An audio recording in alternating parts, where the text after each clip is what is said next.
Chapter 1, The Invitation. Hercule Poirot's day began as it so often did, with immaculate precision and a modest repast. At precisely 7 o'clock, a silver tray bearing a cup of strong, black coffee, 2 slices of buttered toast, and a small porcelain dish of marmalade arrived at his door at the Bath Hotel. He smoothed his starched, ivory waistcoat, straightened his black tie, and, with gloved fingertips, lifted the cup to his lips. The aroma was rich and promising, just as he preferred. Each sip was an act of contemplation, a rhythmic prelude to the rigorous exercise of his little grey cells. Beyond the gilt-framed mirror over the mantel, the soft hum of morning activity in the hotel's corridor served as a muted counterpoint to Poirot's deliberate calm. He placed his cup upon its saucer, removed his gloves, and adjusted the neat coil of his moustache with fastidious care. His valet, Monsieur Renard, hovered discreetly by the door, awaiting instructions. Poirot dismissed him with a graceful gesture, for now, all attention belonged to the letter that had arrived that very morning. The envelope was of fine, cream-colored stationery, its edges sharply creased and its flap sealed with a small disc of scarlet wax bearing the intertwined initials, EV. The handwriting on the front was elegant, each letter looped in a flowing Spencerian script that spoke of refinement and tradition. Poirot ran his fingertip lightly across the wax seal, noting a faint impression of a rose motif. He paused, eyes narrowing. Roses, a symbol of beauty and secrecy. One did not choose such imagery lightly. Breaking the seal, he extracted a single sheet of vellum. The ink was jet black, remarkably consistent, as if the writer had dipped the quill with deliberate poise. Poirot unfolded the page and read. Monsieur Poirot. It would give me great pleasure if you could attend the garden gala at Merton Hall on Thursday next, at 4 o'clock sharp. My affair lacks luster unless enlivened by minds accustomed to subtlety and discretion. A certain family matter, private and regrettable, requires your rare talents. I remain your obliged friend, Eleanor Vance. He refolded the letter, placing it upon the silver salver beside his coffee cup. Lady Eleanor Vance. He recalled her from the salon gatherings of pre-war London, a woman of poise and intellect whose fortunes had risen through both marriage and her own charitable endeavours. Merton Hall, too, suggested stature, a sprawling country estate set amid manicured lawns and ancient oaks. Poirot stood and donned his morning coat, velvet-collared and tailored to fit his lean frame with military precision. He reached for his bowler hat and came. Outside, the sun had climbed higher, casting a golden light upon the honeystone facades of Bath. He paused to admire the view through the window. The river Avon glimmered like a ribbon of quicksilver, flanked by the terraced houses that lent the city its Georgian grace. All was order and beauty, yet behind the calm, he sensed an undercurrent of unrest. Descending to the concierge desk, Poirot presented the letter. Please secure me a carriage to Merton Hall for Thursday afternoon, he instructed, his voice lilting with quiet authority. The clerk's eyes widened at the name but betrayed no surprise. Very good, sir. Shall I arrange a private luncheon before departure? Poirot shook his head gently. No, monsieur. I shall dine here and leave as scheduled. Pray ensure all is in readiness. Back in his room, Poirot allowed himself a moment of reflection. He propped the invitation beside a small photograph of himself and his friend Captain Hastings, taken years ago at a yachting regatta.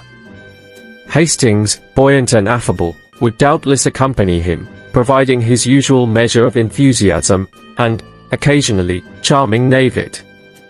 Poirot tapped a finger against the smooth surface of the photograph. Illinois me faut un partenaire de confiance, he murmured. A confidant to share confidences, yet also one willing to follow his lead into the labyrinth of human motives. As he packed his case, a series of starched shirts, a velvet smoking jacket, a tin of his favorite Egyptian cigars, Poirot's mind danced over the slightest nuances of the invitation. Why mention a private family matter? Why request discretion so pointedly? Had scandal already cast its shadow over Merton Hall? Or was it merely a ploy to entice him with an aura of mystery? Poirot smiled to himself. The best puzzles often wore a ceremonial invitation, garbed in civility. That evening, as the lamplight in the Bath Hotel's corridor flickered to life, Poirot sat beside his dressing table.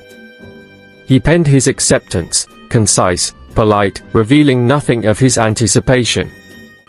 He sealed it, embossed it with his own monogram, and entrusted it to Monsieur Renaud. Then, extinguishing the lamp, he slipped beneath the covers. In the hush of the room, his thoughts continued their elegant ballet, foreseeing guests, motives, and secrets hidden beneath cultivated smiles. Thus, with the invitation carefully placed upon his pillow, Poirot surrendered to slumber.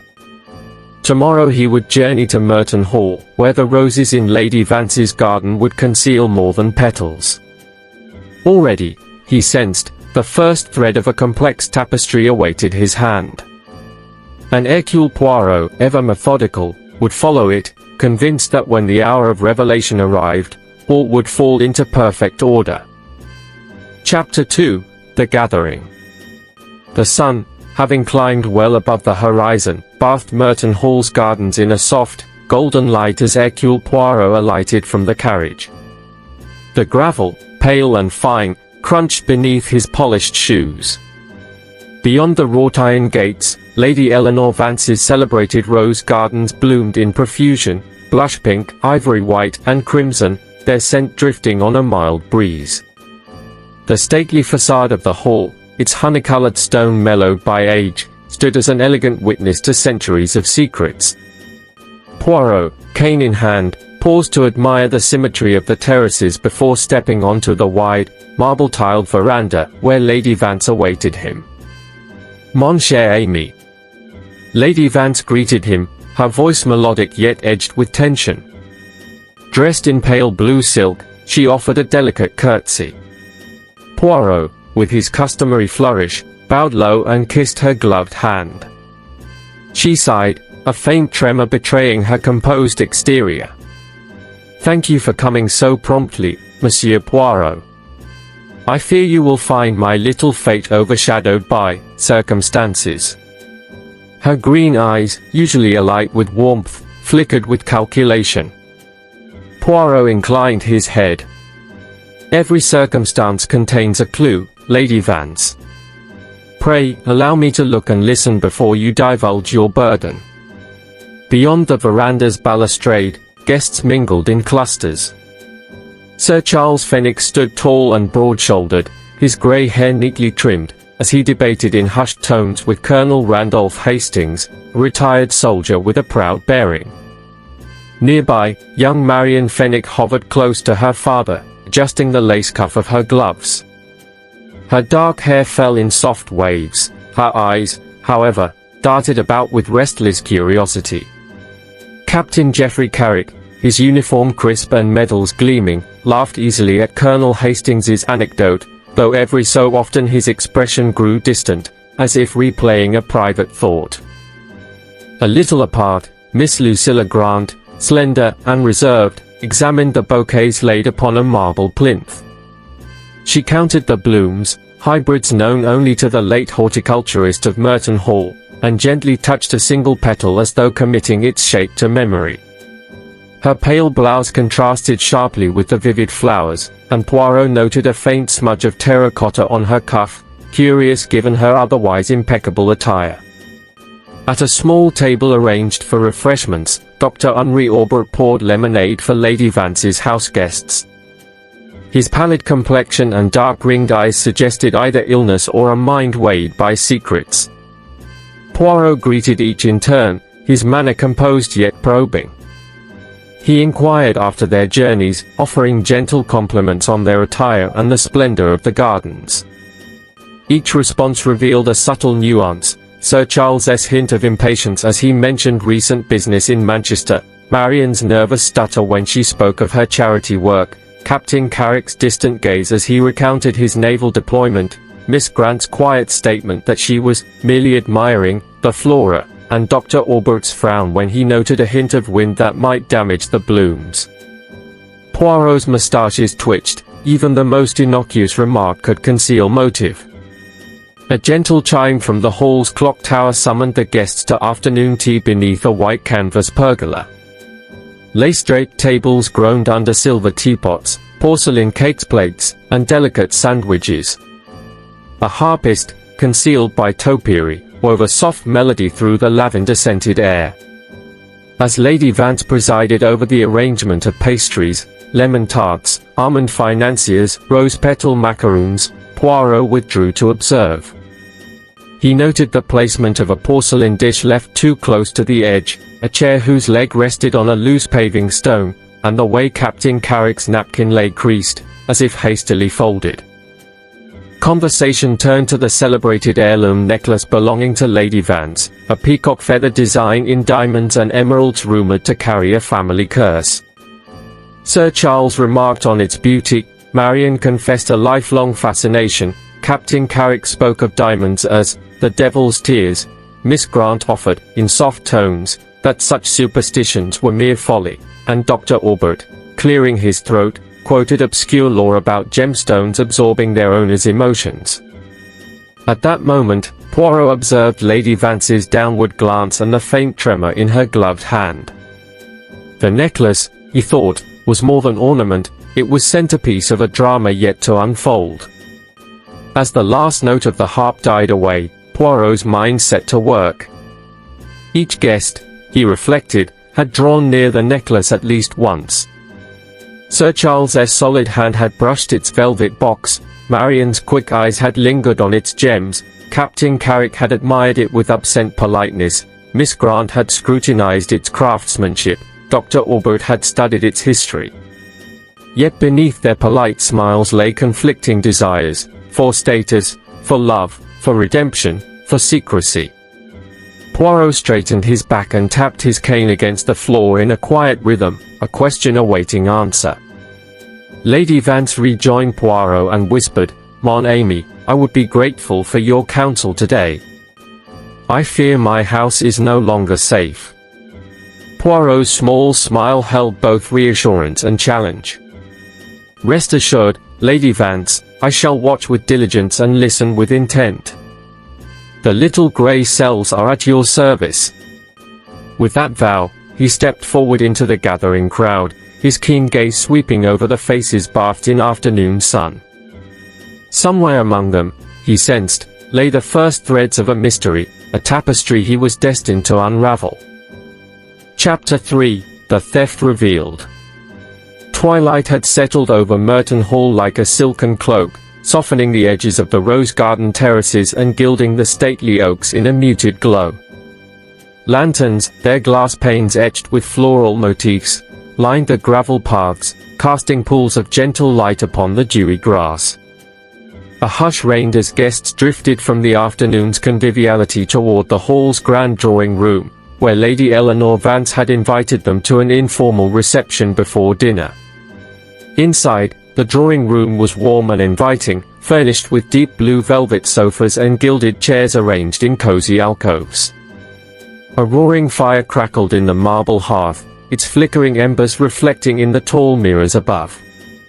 Fresh orchids, white and pale mauve, stood in silver vases upon side tables, their perfume mingling with the faint scent of wax polish. Poirot, standing by one such vase, lifted it ever so slightly and replaced it on its brass stand with meticulous care. He surveyed the assembled company with a practiced eye, every posture, every half-smile, every gesture held significance. Lady Vance, resplendent in emerald green satin, floated from guest to guest, her gloved hand resting lightly on each arm in turn, as though seeking reassurance. Sir Charles Fenwick followed close behind, his brow furrowed as he exchanged low-voiced remarks with Colonel Hastings. Marian Fenwick lingered near the fireplace, brushing a stray curl from her cheek and watching her father's animated discussion with something akin to apprehension. Captain Carrick leaned against the mantel, chin in hand, his uniform's brass buttons gleaming.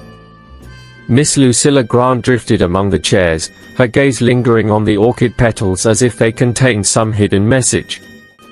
Dr. Henri Aubert stood apart, arms folded, the corners of his mouth turned down in thoughtful disapproval.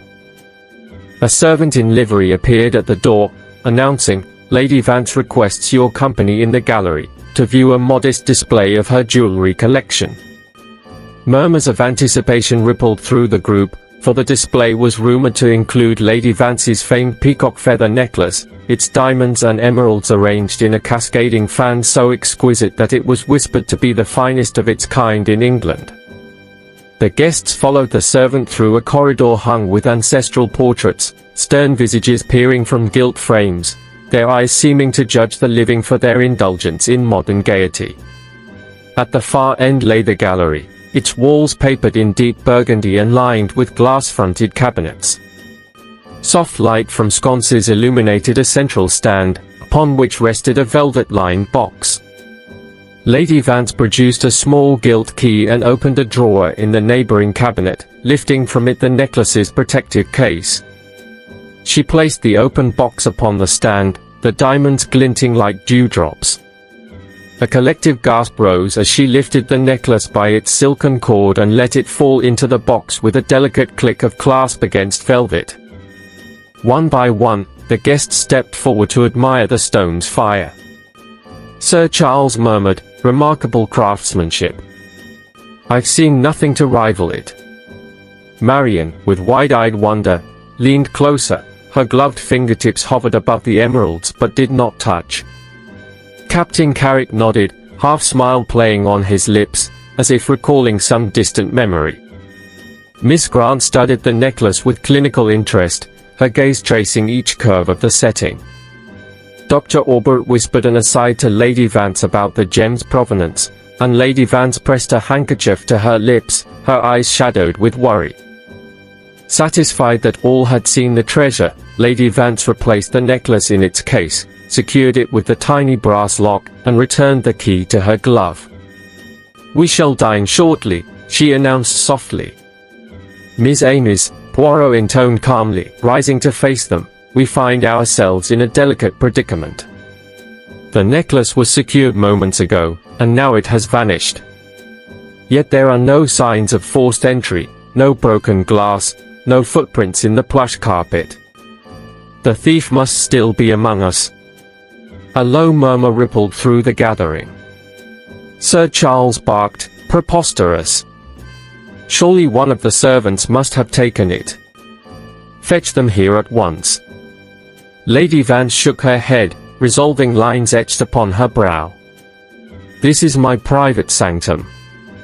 No one but you guests and a single maid, Alice, have access." Poirot raised a hand. "Pray remain calm.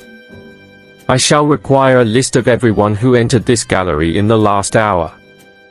In the meantime, I ask that you do not leave the room."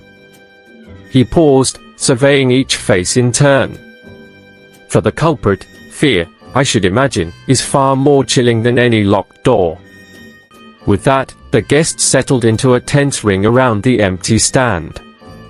In the firelight, their shadows danced upon the walls like fickle echoes of guilt. Outside, the lanterns flickered, as if beckoning secrets from the dark. And within the Hall of Roses, crime had been laid bare, its first clues waiting to be discerned by the keen mind of Hercule Poirot. Chapter 4, A Grim Discovery. The drawing room, once abuzz with anxious whispers and the shuffling of guest and servant alike, now lay silent save for the crackle of the fire. Lantern light danced upon the polished mahogany floorboards, and shadows flickered across the richly woven carpet. Poirot stood by the hearth, cane in hand, surveying the assembled company. Lady Vance perched on a chaise longue, pale and trembling. Sir Charles Fenwick paced the room. Marion sat huddled in a corner, tears glistening on her lashes. Captain Carrick and Colonel Hastings exchanged grave glances. Miss Grant hovered near the French windows, her face composed yet inscrutable. Dr. Aubert, summoned by the butler, was nowhere to be seen. Nous devons attendre la police, Poirot murmured to Lady Vance, his voice calm. But first, let us be certain no detail is overlooked. He beckoned to the constable, who stood uncertainly by the doorway. Monsieur, Poirot said, I request your lieutenant and 2 constables at once. We must secure this room, and the gardens beyond. The constable bowed and hurried away. Poirot turned to the guests. Until their arrival, I ask that each of you remain where you stand. An uneasy hush enveloped the company. Poirot withdrew a small notebook and began to record observations: the position of Lady Vance's brooch upon her lapel, the exact tilt of Captain Carrick's hat, the crease in Sir Charles's sleeve, the damp smear upon the carpet near Marian's feet. Each fragment, he knew, might prove invaluable later. Before the police could arrive, a sudden, piercing scream rent the air, sharp as the crack of a whip. Every head turned towards the French windows leading to the greenhouse. The scream repeated, frantic and broken. Poirot's moustaches quivered, he pressed a gloved finger to his lips. Silence, he commanded softly. In another heartbeat, he and Captain Carrick strode from the drawing room, the others following in tight formation under the lamplight. The path to the greenhouse was lined with rose bushes, their petals mottled in the dim glow. Poirot noted each blossom's position. Some heads were bent as though heavy with dew, others snapped at the stem. A solitary footprint marred the damp earth beside a marble urn, its tread unfamiliar, the heel slender. The scent of soil mingled with something acrid, like burnt wax. Poirot's keen eye drank it all in. Within the greenhouse, glass panes rose like silent sentinels around an ordered chaos of exotic plants. Ferns, orchids, and palms crowded the space, their leaves glistening with moisture. And there, in the center, lay Dr. Henri Aubert. He was draped unnaturally across a wrought iron bench, his morning coat spread wide. A silver letter opener protruded from his left breast, its slender blade glinting in the lantern light. Potted ferns lay overturned, shards of a fallen glass water bottle glimmered among the damp gravel. A half-wilted hybrid orchid pup lay at his feet, its petals stained a curious shade of crimson. Marian Fenwick sobbed uncontrollably at the entrance. Miss Grant stood rigid, her gloved hand pressed to her lips. Captain Carrick knelt beside the body, checking for signs of life. He rose, shaking his head. Poirot approached the corpse with deliberate calm. He crouched, inspecting the wound, no hesitation marks, a single thrust. The letters engraved upon the handle read, EV, the same initials on Lady Vance's seal. Poirot's moustache twitched in thought. Carefully, Poirot turned the letter opener between his fingers, noting the small flecks of soil adhered to the blade. He placed it upon a clean piece of linen, then drew the sketch of the footprint on a scrap of paper. Captain Carrick shadowed his movements. Poirot beckoned to the constable's lieutenant, who had arrived with 2 men. Secure the greenhouse, he instructed. No one must enter or leave. Gather each of my guests in the drawing room, I have questions. As the officers obeyed, Poirot remained with the body. He examined the fern pots, 2 drenched silt, 1 barely disturbed. He prodded the orchid pup with a gloved finger. Note, he observed aloud, the petals bear a stain not of flower sap, but of blood. It is recent. The assailant must have brushed against this plant. He glanced at the shattered water bottle, and the broken glass suggests a struggle, perhaps the victim endeavored to defend himself.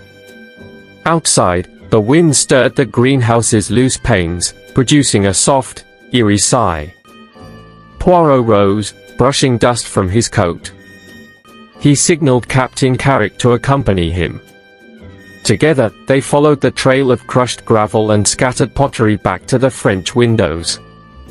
The footprint ended mere inches from the threshold, as though the murderer paused, hesitated, then fled elsewhere, perhaps to retrieve the missing necklace. Returning to the drawing room, Poirot found Sir Charles scowling at the assembled guests. Lady Vance clutched a handkerchief, Marian trembled, Miss Grant's gaze was fixed upon the fireplace. Poirot cleared his throat. "Miss Amis," he said, "we have two matters to resolve, the theft of the necklace and the murder of Dr. Aubert. Both crimes are connected, I assure you. I shall begin my inquiries immediately." He surveyed their faces, reading fear, guilt, uncertainty. As lantern light danced upon the high ceiling, Poirot's mind raced through possibilities. A servant's glove, a slipper's print, the orchid's blood-stained petals, each clue promised a thread to the murderer. He raised his hand. "First, we shall confirm each guest's whereabouts at the moment of the crime. Secondly, we shall examine your gloves and shoes for traces of soil or blood. Thirdly, but we shall see." He tapped his cane lightly on the carpet. "For tonight, no one sleeps until the truth is revealed." And so, within the hushed walls of Merton Hall, the net began to tighten. Poirot's little grey cells hummed like a swarm of vigilant bees, ready to delineate the culprit from the innocent. Outside, the roses bowed beneath the lanterns, their scent heavy with unseen petals, and hidden secrets waiting to blossom under Poirot's unerring gaze. Chapter 5, A Web of Alibis. The morning after the grim events, Merton Hall stirred beneath a pale, mist-tinged light. Guests convened in the long, oak-paneled morning room, where heavy curtains were drawn aside to reveal dew-spattered lawns. Lady Vance, clad in a simple gown of dove-grey silk, presided over a low table strewn with half-empty teacups and scattered papers. At her side, Hercule Poirot stood like a conductor poised before his orchestra, eyes bright with purpose. "Miss Amis," he began, "to solve these lamentable crimes, we must untangle the web of your movements. I ask each of you to recount precisely where you were, and what you did, between the hour of 6 and 8 last evening, when the theft and the murder occurred." He produced a slender notebook and fountain pen, ready to record every nuance. Sir Charles Fenwick cleared his throat. "I was in the library, Monsieur Poirot, perusing business cables that arrived by post." He gestured toward a stack of telegrams on a side table. "I admit to pacing the carpet with frustration, but I did not leave that room." "Thank you," Poirot replied, noting the crease in Sir Charles's brow. "And were you alone?" "Entirely," Sir Charles said. "I locked the door for privacy." Marian Fenwick, her cheeks still flushed from trauma, spoke next. I was in the conservatory. I wished to see the orchids, to comfort myself." She wrapped her arms about her waist. "I wandered among the ferns for some minutes before returning to the drawing room." Poirot's moustaches twitched. "You see," he asked gently, "the French windows to the greenhouse were locked when the murder took place. Who would have admitted you?" Marian blushed, eyes darting. I recall a servant, Alice, bringing extra lanterns. She may have left the latch unfastened." At that, Miss Lucilla Grant stepped forward. Her pale face carried an expression of polite disapproval. "I was in the billiard room," she announced. "I practiced the positioning of my cue in the absence of company. No one interrupted me." "Pray pardon, Miss Grant," Poirot said. "I understand the billiard room's connecting door to the library was found ajar, and a billiard ball lay on the floor near the corridor. Did you leave the door open?" Miss Grant's composure wavered. "I closed doors behind me, monsieur. If it was open, I do not recall." Captain Geoffrey Carrick, ever the picture of calm resolve, removed his cap and smoothed his hair. "I was beneath the west terrace," he declared. "I sought a moment's solitude beside the fountain." He offered a faint smile. One's thoughts turn more sharply when in the company of distressing matters. Poirot nodded, jotting the detail. And did anyone see you there? There was no one, save a bat perhaps, Carrick replied with wry humor. Lady Vance inclined her head to Dr. Henry Aubert, now pale and fragile in appearance. Of course, he did not rise, his voice trembled as he spoke from his chair. I remained in the library, assisting Sir Charles with the cables. Then, I fetched my medical bag from the drawing room to prepare for our evening tea, nothing more. His eyes flickered toward the door. Poirot surveyed them all. Each account is plausible, yet inconsistencies lurk. Sir Charles, you say the library door was locked, yet the connecting door to the billiard room was found ajar. He paused, tapping his notebook. Miss Grant's ball and cue, and the scuff upon the corridor carpet, indicate passage. He looked to Marian. And you described the greenhouse windows locked, yet you entered unchallenged. Silence fell. Poirot pressed on. We will now examine these details one by one. He instructed the butler to retrieve the library key, found upon Sir Charles's person. The key, slender and ornate, bore no sign of forced entry, yet the lock's internal mechanism showed slight wear, as if used more frequently than the main door. Next, Poirot produced a glove, its fingers torn, found near the billiard table. Miss Grant, this glove was discovered in the morning's task of restoring the room. It does not match yours.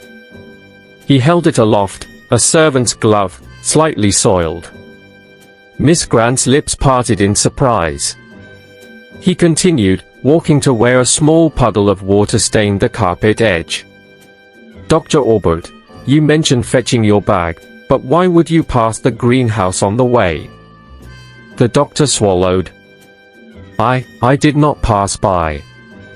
I must have taken the corridor through the drawing room. Poirot's gaze sharpened. Yet the orchid petals found in the drawing room do not match any on display there. Instead, they belong to the hybrid pup discovered in the greenhouse. He tapped his pen. Someone moved between greenhouse and drawing room, likely after the murder. Captain Carrick's composure cracked. Monsieur, with respect, your insinuation. Only observation, Captain. Poirot's tone was firm. I have here a watch belonging to you, found on the terrace with its hand stopped at 6:45. He passed it to Carrick, whose brow furrowed. You said you were beneath the terrace at that time. The captain's jaw tightened but he said nothing. Poirot turned to Lady Vance. And you, madam, why draw the curtains across the conservatory last evening? To save the orchids from chill, you said, yet the windows remained open thereafter. Lady Vance wrung her hands. I saw a shadow move among the bushes. I thought it might be Dr. Aubert, checking his plants. Or the murderer. Poirot's eye twinkled. Miss Amos, each of you occupies a place in this web of alibis. Some threads are taut and straight, others tangled and frayed. He paused to let the metaphor settle. Tomorrow, I shall retrace every step between 6 and 8. Meanwhile, I require that you keep your bracelets, watches, gloves and keys untouched. We shall see which elements form the strongest pattern. The guests departed in uneasy contemplation, leaving Poirot alone with Lady Vance. He looked to her with gentle assurance. Fear not, Lady Vance. Your house guards, your own family and friends, will reveal the culprit in time. As the mist lifted outside, Poirot's mind whirred. A patchwork of truths and falsehoods lay before him, but with patient examination, each false thread would unravel. The web of alibis was set, now it awaited his deliberate, inimitable method to reveal its center. Chapter 6, Subtle Clues. At first light, a pale wash of mist clung to the rose terraces of Merton Hall. The lanterns flickered out, dew beaded like tiny diamonds upon the petals. Hercule Poirot, already dressed in his impeccable morning suit, stepped onto the veranda. He carried only his cane and a small leather pouch containing measuring tools and swabs. The hush of dawn was perfect for revisiting the scenes of crime before they were disturbed by sunlight and servants. He crossed the gravel to the greenhouse, its glass panes smeared with condensation. A single white rose, wilted from the night's chill, touched his attention, its stem snapped as though brushed by a hurried hand. Inside, the earth around the overturned fern pots had begun to freeze solid. Poirot knelt, pressing a notebook to record the precise angles of broken glass and scattered soil. With gloved fingers he lifted the silver letter opener from its linen resting place on the bench, noting again the EV engraving. He sniffed at the blade, faintly metallic, tinged with damp clay. Next, Poirot examined the orchid pup. Its once pristine petals were flecked with dark crimson, the center carried a tiny smear of what appeared to be blood. He transferred the pup carefully into a paper envelope labeled Exhibit B. He measured the distance from the pup to the blade's location, calculating the radius of possible struggle. On a scrap of paper he sketched the arc, making notes of his deductions. He straightened and moved to the greenhouse floor. There, in the soft loam, lay a footprint, a delicate impression shaped by a narrow heel and a rounded toe. He dusted away loose earth, revealing ridges that suggested a woman's shoe, possibly in suede. He wiped the print's periphery with a cotton swab, careful not to destroy the pattern. As he bagged the swab, his mustaches twitched. This heel had no cushioning or a trim seam along the side. Not common among servants, but a slip-on style favored by ladies. Poirot stood beneath the iron archways of climbing clematis. He watched as the greenhouse's roof caught the burgeoning light, each pane now clear and revealing the meticulous order once imposed upon chaos. He surveyed the scene, 3 fern pots knocked aside, 1 orchid pup trampled, the body's position still marked by dark stains on the gravel. No other footprints were visible, either of the victim or the culprit. Yet he surmised a path, from the drawing room's French windows, through the gravel path, into the greenhouse, and back again. On his way back, he paused at the cabinet in the gallery where the necklace had been displayed. The mahogany edge still bore 2 smears of pale grease, one narrow, one broader. Poirot circled the stand, tapping his cane lightly upon the polished wood. He pressed a fingertip, gloved, to the thicker smear and drew back. The residue bore a faint pearly sheen, evidence of cosmetic cream rather than machine oil. A lady's hand, perhaps coated in cold cream, had rested there. Returning to the drawing room fireplace, Poirot moved aside an ormolu clock. Behind it, on the velvet hearth rug, lay a single, slender glove cuff, dark fabric trimmed with lace. He slipped the fragment into a small envelope labeled cuff, then placed both envelopes into his leather pouch. He illuminated the cuff by holding it to the window's light. The lace trim matched the pattern Miss Grant wore at yesterday's tea. Pausing, Poirot closed his eyes, allowing the fragments to converge in his mind. The glove cuff, the footprint, the grease smears, the orchid pup, all pointed to a single woman who knew the greenhouse intimately. Someone with access to both Lady Vance's private conservatory and the family drawing room. Someone whose hand bore cosmetic residue. And someone who had brushed against the orchid in panic or rage. With these insights, Poirot moved to interview the gardener, Mr. Collins, who was already at work among the tulips in the northern quadrant. The gardener's rough hands showed no signs of grease. His boots, heavy and square-toed, bore fresh impressions of the same clay but none matching the delicate heel. Poirot smiled gently. "You tend these grounds carefully, monsieur. But I have found traces of clay in unexpected places, on glove cuffs and shoe soles. Will you tell me who alone moves between greenhouse and drawing room after dusk?" The gardener frowned. Only myself, and the lady's niece when she skims the orchids. Miss Fenwick has taken to sketching lilies. Madame's niece, Poirot murmured, Marion Fenwick. He thanked the gardener and returned to the hall, ascending to Lady Vance's morning room. The sunlight now streamed through tall windows, illuminating the assembled household: Marion, Miss Grant, Captain Carrick, Sir Charles, Dr. Aubert. Poirot's cane tapped the parquet floor as he surveyed their expressions. He began without preamble. I have gathered exhibits from the scenes. Exhibit A, the orchid pup with blood. Exhibit B, the footprint. Exhibit C, the grease from the gallery stand. Exhibit D, the lace cuff. Each link binds the theft and the murder. He displayed the entries in his notebook. The footprint indicates a woman's narrow heel. The grease is cosmetic cream. The cuff matches Miss Grant's gown. Yet the orchid pup belongs to the private conservatory tended by Marion Fenwick. Heads turned, breath caught. Poirot paused for effect. We have here two suspects, one who wears lace-trimmed gloves and whose step is light, the other who enters the greenhouse deliberately to care for rare blooms. Both had motive to silence Dr. Aubert, who threatened revelation of secrets. Both had opportunity to remove the necklace from its velvet case. Miss Grant's face paled, Marion's eyes filled with tears.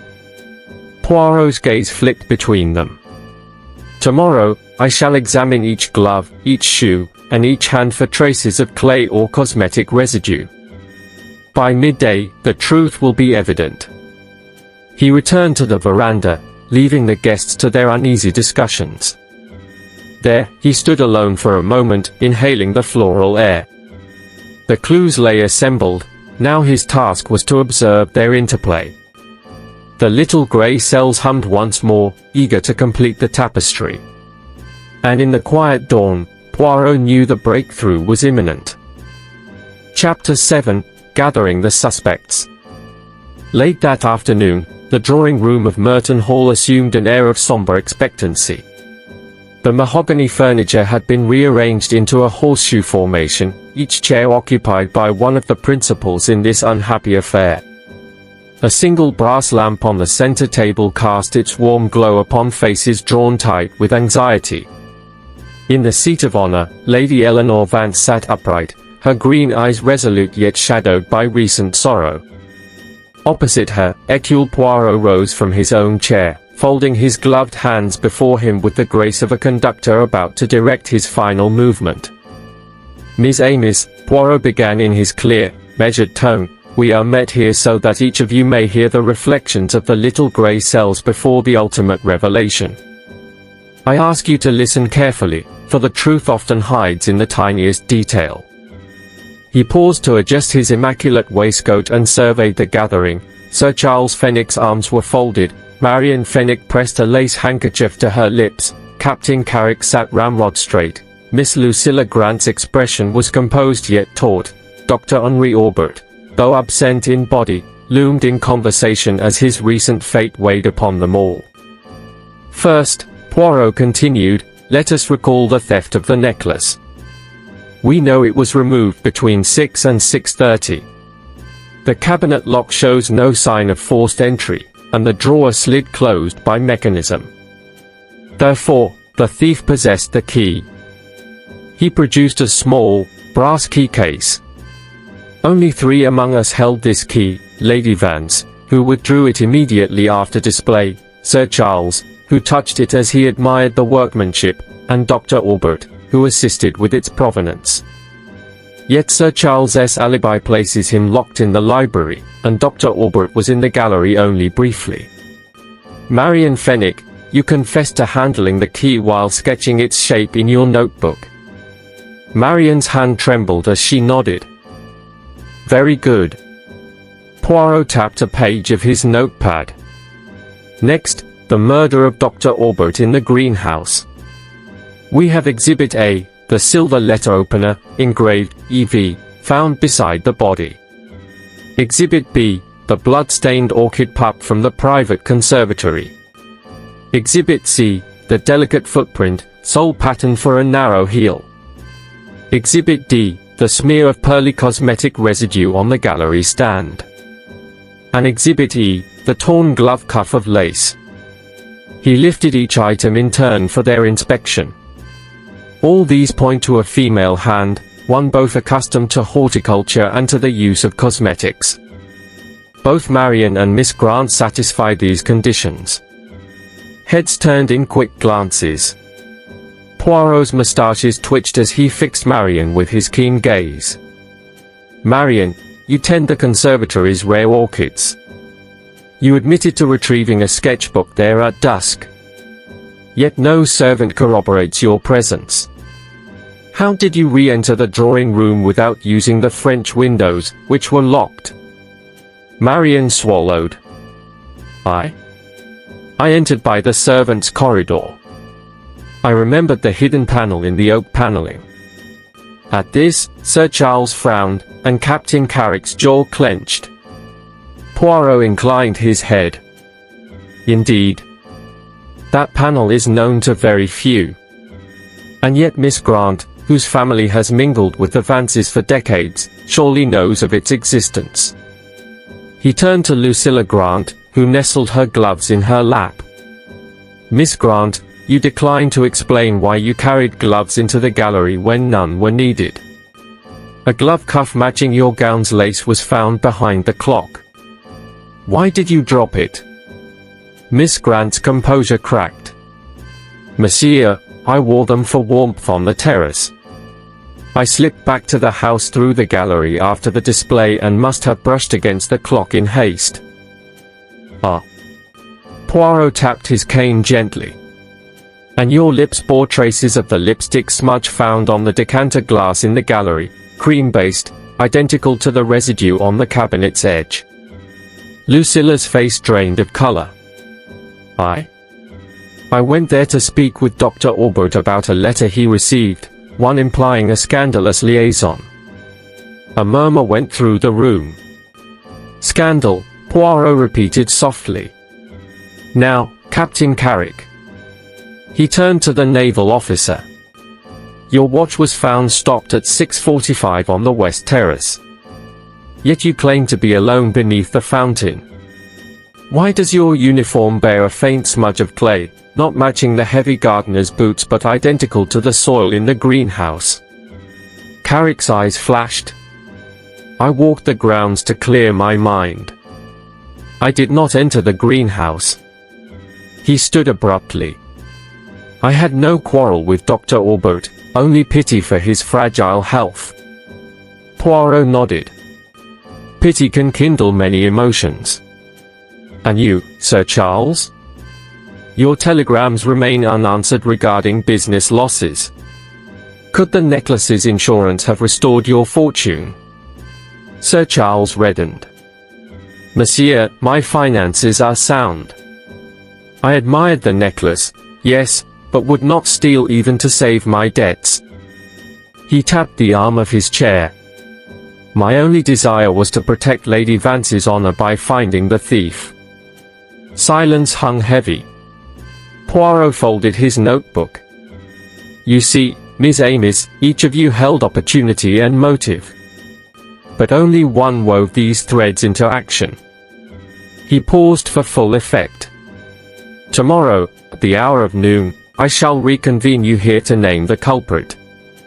Until then, I advise you reflect honestly upon your movements, your thoughts, and the secrets you guard." He inclined his head. Lady Vance rose, pressing a hand to her throat. "Thank you, Monsieur Poirot. I pray the truth will spare us further sorrow." Poirot offered a small, reassuring smile. "Rest assured, my lady, the little grey cells will reveal all." As they departed one by one, the lamp's glow dimmed, and the drawing room fell into quiet contemplation. Outside, the summer dusk deepened, and the first stars appeared over the oaks. Within the old stones of Merton Hall, the final act approached, and only Poirot's methodical brilliance stood between innocence and ruin. Chapter 8. The denouement. At precisely 12 noon, the double doors of Merton Hall's salon opened and the guests filed inside. Lady Eleanor Vance stood beneath the high windows, pale yet resolute, while Sir Charles Fenwick, Captain Carrick, Marion Fenwick and Miss Lucilla Grant took seats in a semicircle. Poirot stood at the centre before the mantelpiece, his moustaches quivering with anticipation. The room, draped in brocade curtains and lined with ancestral portraits, held its breath. Outside, the summer sun blazed upon the rose gardens, but within that hush lay a deeper heat, the promise of truth emerging from chaos. Poirot cleared his throat and produced a leather folder, its pages filled with his observations. He began with the theft. The velvet-lined case that concealed the famed peacock feather necklace had shown no signs of forced entry. Instead, a slender key, seized from Marion Fenwick's pencil sketch of its shape, had granted secret access. The faint smears of pearly cosmetic cream on the cabinet's edge indicated a woman's gloved hand, coated in cold cream. A decisive clue, the narrow heel's imprint in the garden gravel, recorded beside overturned pots, spoke not of a gardener's boot but of a lady's suede shoe. He turned next to the murder weapon, the silver letter opener, engraved with EV, discovered beside Dr. Aubert's body in the greenhouse. Detailed examination revealed minute flecks of the same clay found in the footprint, and a trace of his own cigar ash near the handle. Poirot then produced Exhibit D, the torn glove cuff edged in fine lace, matching the trimming of Miss Lucilla Grant's evening gloves. Lastly, he held aloft the orchid pup, transplanted from Lady Vance's private conservatory, its petals stained with fresh blood, evidence of a desperate struggle. Poirot paused, letting the gravity of evidence settle. Then, with the precision of a master, he addressed Marion Fenwick. "Mademoiselle," he began softly, "you possess a deep familiarity with these rare orchids, hence your unchallenged presence in the conservatory. Yet no blossom bore signs of plucking, and your sketches confirm only observation." Marion's face flushed as she nodded. "You did nothing to harm, but you inadvertently provided the means for concealment." Poirot nodded to a servant, who brought forth Marion's sketchbook. Within its pages lay a folded scrap of paper which Poirot extracted, Lady Vance's key, pressed between two drawings. He placed the key under the lamp's glow and turned to Sir Charles. "You admired the necklace's artistry, sir," Poirot said. "Yet when you held the key, you considered its weight in hand, a weight not of gold, but of burden. Your debts, though not crippling, weighed upon you. I imagine you contemplated its insurance value." Sir Charles bowed his head. "It crossed my mind, but I would never disgrace Lady Vance so." Poirot inclined his head. "Honor and temptation often duel, but your alibi stands firm. Your sole regret is financial, not moral." Sir Charles's shoulders relaxed slightly. All eyes then turned to Captain Geoffrey Carrick. Poirot produced the stopped watch, placing it on the table. "Captain, it halted at 6:45. You claimed to be beneath the terrace then." Carrick cleared his throat. "I sought a moment's solitude." Poirot pressed on. "Your uniform bore traces of the greenhouse clay, and the key rested briefly in your hand at the gallery." Carrick met his gaze. "I returned it immediately. I had no interest in the necklace." His expression was earnest, though Finally, Poirot faced Miss Lucilla Grant, her poise shattered. He displayed the torn lace cuff and the swab of cold cream residue. "Miss Grant, analysis confirms you wore that cream and lipstick when you pressed the cabinet's edge. You knew Dr. Aubert planned to expose your liaison with Lady Vance's late fiancé, ruining your family's honor. You stole the necklace to silence him. When he resisted, you panicked and plunged the letter opener into his chest." Miss Grant's composure broke, tears streamed. Marion gasped, Captain Carrick rose, and Sir Charles sank into his chair. Lady Vance, composure regained, asked softly, "Lucilla, why?" Miss Grant's voice trembled as she explained that Dr. Aubert discovered her secret affair and threatened exposure, compelling her to steal the necklace for ransom. Confronted in the greenhouse, she panicked and used the letter opener in desperation. Poirot gestured to the constable, who gently led her away, and Lady Vance reclaimed her jewels from Lucilla's glove. The guests exchanged solemn looks. Poirot then addressed them all, "Thus the web is untangled. Order is restored and justice served, thanks to the little grey cells." A hush fell, broken only by distant church bells. Later, in his carriage, Poirot reflected on human frailty and the elegance of justice. He mused, a secret desire, a moment's panic, so slender the line betwixt civility and crime.